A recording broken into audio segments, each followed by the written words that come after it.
করব না। মুরিদদের মধ্যে স্বভাব আছে নামাজ না পড়ার, আমি শপথ করব বাবা তুমি নামাজ পড়বা। মুরিদদের মধ্যে স্বভাব আছে যাকাত না দেওয়ার, আমি শপথ করাবো, বায়াত করাবো, মুরিদ করাবো, এই কথার উপরে বাবা উপযুক্ত হলে অবশ্যই যাকাত দিব। এই কর্মগুলোর উপর বায়াত করাবেন এবং এর মধ্যে আমরা বায়াত হইছি। প্রত্যেকটা বুজুর্গ হিসাবে এই কথার উপর বায়াত করান, মুরিদ করান, ঠিক কিনা বলেন? প্রত্যেকটা বিশ্বাস, প্রত্যেকটা ধর্মের হক্কানি পীর বুজুর্গরা এইভাবে মুরিদ করান। এখন আপনি যদি পীরকে ভালোবাসেন, বায়াতের সময় যে ওয়াদা করেছেন সেই ওয়াদার আমল যদি করেন, সত্যিকারে আপনি পীরকে ভালোবাসেন।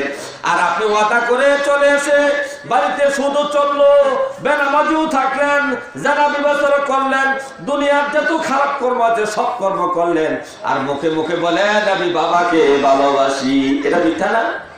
এটা কি বাবার ভালোবাসা প্রমাণ হয়? হে আমার ভাই, একটু বোঝার জন্য